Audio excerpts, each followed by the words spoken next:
All right, well, we had our little tribute to Merle. So since he passed away just yesterday at the age of 79, unfortunately,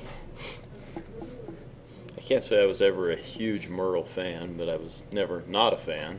I mean, liked his stuff, but not a whole bunch. So, okay, let's go over round 4 assignment, and then we'll look at round 5 assignment and see where that is. I think round 5 I took every question, modified them some from the Comp XM. So again, kind of watching as we go over these should help you not only with future assignments, but also with the Comp XM as you guys take that. I see 4 people have at least started it at this point in time, or they had yesterday or the day before. There might have been some more since then. So, okay, anyhow, so round 4, C. We got number 1, assume Digby paid a $6.14 dividend per share. And I put the wrong team on there. I think I actually meant to have Erie, but I said Digby. It doesn't matter. You can still do the calculations. So, but Erie would have been a nice round number. The 6, that's why I was kind of wondering when I'd started working this problem. I go, that's weird. I'm sure I picked one that would have been a round number. And for $6.14 for Erie, it would have been a $10 million dividend. But it ended up being an oddball number. Anyhow, assume Digby paid a $6.14 dividend per share last round, the 4th round. What impact would that have had on, and if applicable, showed the actual numbers? And a couple of people didn't bother to put any numbers in there. They just kind of said what the impact might have been. For earnings per share, none, right? Okay, and the reason is dividends are paid after everything else. We've paid our taxes. We've paid everything. We have reported what our net income is, okay, and then we pay a dividend, then and only then, okay. It will have an impact, obviously. Then, what that means is that when you pay a dividend, you're paying it out of retained earnings, basically, right? Okay, and so it will have an impact then on our balance sheet on that retained earnings or the equity portion. Okay, so for the earnings per share, the answer was just no change. Not many people. Some people tried to take a stab at that one for whatever reason, and I came up with some weird numbers in there. And the answer was just nothing. But ROE then, obviously, if we're paying that out of our retained earnings, then we're paying that out of equity. Okay, and that's what we are when we're paying a dividend. It's going to reduce the equity. Okay, and so to do the math, the total equity that Digby had, okay, was about $75 million, $76 million, somewhere's in there. Their dividend is $6.14 per share. If you take it times the number of shares, a little over 2 million, right, would have been a $13 million, nearly $13.5 million, dividend payout. Thus, their equity would have been reduced to $62 million, just over. Their net income was $3.8 million. Divide that by the equity, so their return on equity would have gone up then to 6.1. Their return on equity for did I get the wrong round in here? I did. I'm sorry. Gosh darn it. Clicked on the wrong one. I think their return on equity was 5.9 maybe for round 4.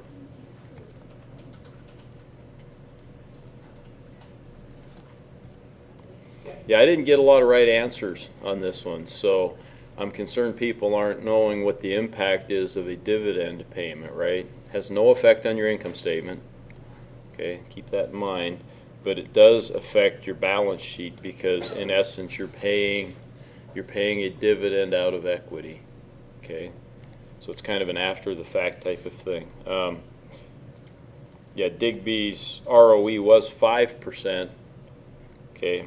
And so with having done the math, it would have increased it to 6.1%. In fact, I think only one person actually got that one correct. So, okay, again, earnings per share, there was no change. 2, Erie's investment in TQM will, at a minimum, increase demand for its products by 6.63% in this and all future rounds. Looking at the round 4 Courier, la-da-da-da-da-da-da. How long? This one was pretty straightforward and fairly easy. We understood that the increase in revenue would be 5.6, or I'm sorry, the increase in revenue was 14.8 million. The increase in profit then, when we calculated the contribution margin, would be about 5.6 million. And the cost or the investment was 15 million. So the return would have been 5.6 million. Now, what's important to note about that on the TQM was that we're just looking at one factor, right? I mean, we are only looking at one factor there. We're looking at demand increase, and yet we're considering what their entire investment was. Okay, not only did they have a demand increase, but they had a reduction in labor cost, a reduction in material cost, a reduction in R&D cycle time, and a reduction in administrative costs. So the payback, the total payback, actually, if you calculated everything in there, would be far less than the 32 months. Okay, far less than the 32 months. So again, this was a CompXM question. It's a little bit of a bonehead question that they asked, but the math was pretty easy, and everybody did pretty well on this one. So 3, in order to sell product at a profit. Again, this was one straight out of the CompXM. You know, I had to change the team name and the product name or whatever, but that was it. Read through it. At the end of last year, the product AB was sold by Erie. Used the Courier's production analysis to find AB's production cost, labor plus material costs. Exclude possible inventory carrying costs, which would have added. Period expenses and overhead total 1/2 of production costs according to our question, right? What's the minimum price? So got $539 plus 4 1/4. $539 should be the material, I believe. Labor 4 1/4. You add those up, you get $9.64. Okay, take half of that and add it to that, or you know, doing it the easy way, you can just multiply that total by 1.5, and it would get you to the correct answer, which is $14.46. So, and I think most everybody did okay on that one too, if I'm not mistaken. So, 4, assume Team Erie issued or sold. Okay, and some people got this one backwards. This one, there was a whole lot of convoluted answers on it. Calculating the earnings per share, calculating the ROE, just throwing out all kinds of different types of equations and ideas, and it was kind of interesting. But assume Team Erie issued 100,000 shares of stock last year. The issue price would have been the market price of the stock at the beginning of the year. Had the issuance not affected interest or profit, what would the effect have been on? And again, I wanted you to show the math. So earnings per share. When we sell stock, we're issuing it, there's more shares outstanding. A lot of people went the opposite way. They actually reduced the number of shares. So they subtracted 100,000 shares instead of adding 100,000 shares. But you have to add the 100,000 shares. When you sell stock, there's more stock outstanding. Okay. When you buy back stock, you know, like Erie's been doing and Ferris has been doing quite a bit this game. When you buy it back, then you reduce the number of shares. But when you sell or issue, okay, it increases. So would have increased it from 1.6 million to 1.7 roughly. They made a $10,200,000 profit. Just got to divide the profit then by the number of shares outstanding, and the answer would have been $5.91 in earnings per share. Okay, versus what they actually shown, and I didn't ask you to put that on there. I just kind of added that so we could take a look at it. They showed a $6.27 per share profit. And so the difference was that by issuing or selling stock, it actually reduced their earnings per share, right? The opposite would be true, obviously, if you bought back shares, right? Then you would have an increase in earnings per share. So, okay, ROE, share price was $23.74. Okay, what happens when you sell stock? Again, this is kind of an after-the-fact thing. It does not affect your income statement at all, right? Okay, this is almost the opposite of paying a dividend, right? It does not affect your income statement whatsoever, and yet I had a lot of people adding this to income to try to determine what the ROE was. It doesn't. It adds to the equity position, right? When you sell stock, you're increasing the amount of equity that you have. Okay, when you increase the amount of equity you have, the ROE should decrease then in that case, right? Okay, so ROE in this case, their share price was $23.74 at the beginning of the year. You might have had to do a little math, okay, or you had to go back to the end of last year, but it shows what the share price was at the beginning of this year, and it shows what the change was if you look at, well, let's just look at that real quick here. If we look at round 4, Oops. Was I dealing with Digby? No, I was dealing with Erie, right?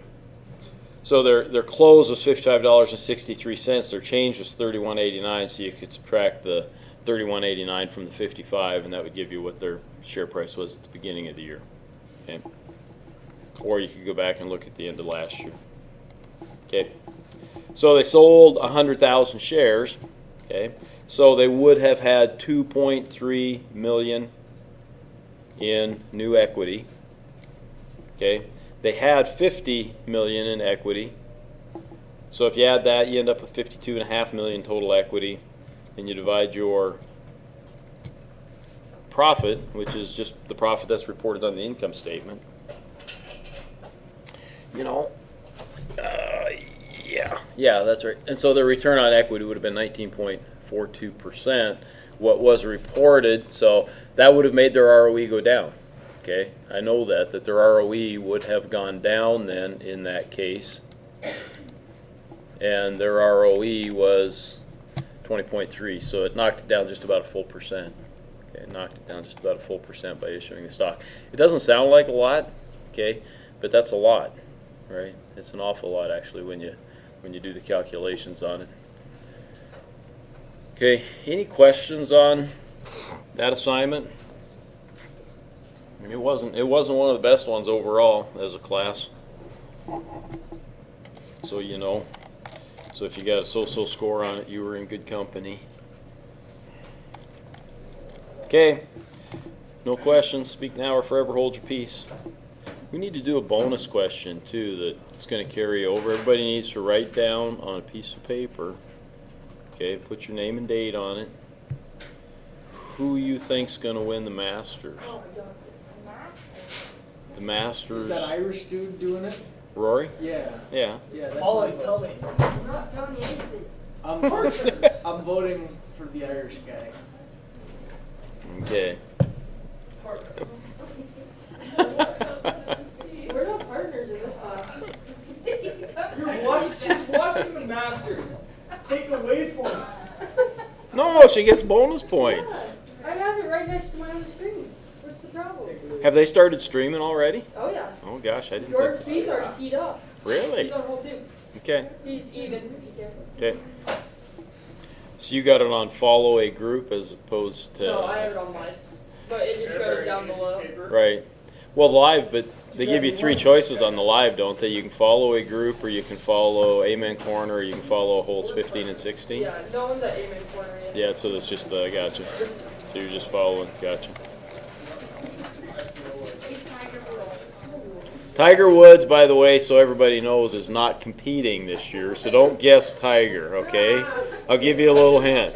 Do not guess Tiger. I'll show you a couple. Okay. I only know 3 golfers: Tiger Woods, Arnold Palmer, and The Irish guy. Okay. Jim Furyk is not playing this year either. He had surgery on his wrist, so don't guess Jim Furyk. Give me 2 options. what are our odds? Your odds are there's about 75 or 80 golfers that qualify for the Masters. So if you're just guessing, you know, it's about 1 in that. Now, you could argue that out of that, there's probably half of them that really have a legitimate chance. Because there are old golfers that in fact play. I think Tom Watson still plays, for example, because he won. He's a winner, and past winners are always qualified to continue playing. But frankly, he doesn't have much of a chance of winning. So, although he competed at the British Open at the age of 60, he should have won the British Open at the age of 60. He made one errant shot on the last hole that cost him. Still took 2nd place. This website's saying Phil Mickelson's the pick. Phil I'm sticking Mickelson? with my guy, though. Okay. Phil's one of the older ones that probably has a shot. How's that? He's still pretty competitive, but he is getting up there a little bit. But the Masters, he's won the Masters Borrow your pen at least twice. when you're done with it. We can share. I'm not in a rush. So Tony, if you want to be in on this, you got to email me your choice. Ah. Okay.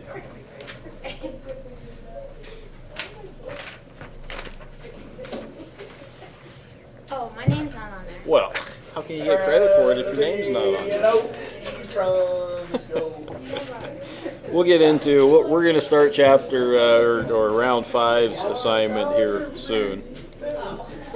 So Tony, sorry if you're listening to all the background stuff. My classroom has gotten completely out of hand here. So All right, Byron. That's not true. There's my bonus. I'm feeling lucky. okay, How long does the Masters run for? 4 days. Oh, so we're not gonna know this until like Monday. Right. That's why I'm having you write it down. I'm just gonna save these in a nice safe spot. Okay. How many bonus points a lot, right? Because there's 75 golfers, so that's 75. No, the bonus points won't be particularly significant, Hasn't but enough to impact our grade. huh? Hasn't enough to impact our grade. Guessing at the Masters. I'm sorry. I have never golfed a day in my life. If I get this right, I expect at least 1 letter grade. Put your right down. Well, Oh, due to right the on. fact that you came over here and threatened my life and my other grade. And he didn't pick the same one that you picked. So how's that? So yeah. Because I don't trust you. Okay, everybody got theirs turned in. How many people picked Jordan Spieth? Oh, we got 3. How many people picked Rory? How many people chose? I think one of the other big ones that would have a shot would be Jason Day. Anybody pick Jason? They picked Ricky. Because he dresses nice. Ricky Fowler. He's kind of cool. I think it'd be fun if Ricky won. Another popular one would be Bubba Watson. Anybody pick Bubba? Oh, Bubba, I forgot about him.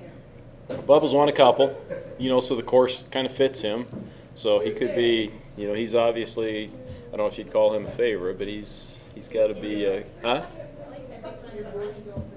I still didn't hear him, sorry. At least I picked one in the run. Oh yeah, yep, Bubba with his pink driver. Yeah. Okay, let's go to, let's look at round 5, so get you guys out of here, get you working on your decisions. So round 5, your assignment is if Digby chose to retire or purchase all of its earliest maturing debt. Okay, so I want to make sure we're talking about Digby, and we come down to their debt. When you look at the series here, okay, it tells you, so it's 14.0S, 2022, 2027, 2028, 2029. So the 2022 is the maturity date. So that's the earliest maturing, right? So it's that first one, okay? So I'm not trying to throw you a trick question at that part of the question, right? And this one was another one that was directly from, again, I had to modify it a little bit, but if Digby chose to retire or purchase all of its earliest maturing debt, would it A, buy it at a discount or a premium? So companies do this, okay? They have outstanding debt, and while the debt may not mature until, in Digby's case, until 2022, and I don't know what round we're in, okay, 2018, 2019, whatever it is, okay? It may be this year, I don't know, okay? But in any event, that's maturing at some point in the future. These ones too, way down here in 2031. Okay, they may decide for whatever reasons. Maybe they've had some good years, and all of a sudden they have a bunch of cash, right? Okay, they can, just like you or I, we can go into the marketplace and we can purchase or invest in that debt if you and I wanted to. So can the company, and basically, in essence, buy it back, just like they would with their stock, right? So they would go into the marketplace and actually pay off or purchase that debt back. Okay, so technically they would own their own debt. Obviously, they'd just retire it at that point in time, right? Okay, and so the question is, though, would they buy it at a discount or a premium? Okay, now go back to your finance. You guys all had finance from me. About chapter 10, somewhere there in finance, we talked about purchasing bonds or bonds being bought or sold at either a premium or a discount. Okay, there is information right on here, okay, that tells you, okay, if it's selling for a discount or a premium. Okay, and the information's basic. It's just right there staring at you. You don't have to do any math to answer that question. Okay. Question B is, how much would the discount or premium be as a percent? Okay, once again, you don't even have to do any math. That's staring you right in the face on that question. How much would the discount or premium be in dollars? That one you got to do a little math on. You got to take the percent times the amount of the retired debt. Okay. If you're stumped, go look at your guide. It tells you. Okay, it tells you about bonds in the guide. Because when I was doing the question, I went and looked up the guide. I wanted to make sure, okay, that I was asking her that the question was proper. So it's in the guide. It tells you, you know, how the bonds are priced, et cetera, et cetera. So, okay. 2, again, this one's directly from, if Digby were to invest $10 million in share buyback, how many shares could it repurchase at the end of round 5 price? Okay, so round 5 shares, this is the end of round 5. Digby's share price was not very complicated. Question 2 is not very complicated. Okay, it does involve a little bit of math, but it's first grade math. Well, third grade math. Okay. Division. Did we start learning division in third grade? I went to public school. No. Really? I That think was we like were. I went high to. school crap, I'm pretty sure. I think I went to public school. I think we were doing algebra by third grade and calculus by 5th. Oh, you weren't either. On your abacus, right, Byron? I have an abacus. Probably know how to use it too, don't you? I have looked at how to use it, but I haven't really played around with it much. It's kind of confusing, actually. It's a little bit weird because it's in 5s instead of 10s, so it's kind of an oddball thing. And I don't know if all abacuses are in 5s. Okay, 3. If Digby would have used all its cash to pay down debt, what would its leverage ratio have been? So Digby again, I pick on the computer team. Come down, right? Digby has cash of $30,384,000. Let it up. Okay, $30,384,000. Okay, so had it used that to pay down debt, let's say it paid down it could have all applied to current debt. It matters not. Okay, which debt it applied to. Their total liabilities is 117. So paying down $117 million debt, you end up with $70-some million in debt, right? Then you got to go figure out how that affects the leverage ratio. Okay, got to go figure out how that affects the leverage ratio. Remember, it gives you what the leverage ratio is right up here. Leverage, assets divided by equity. Oh golly.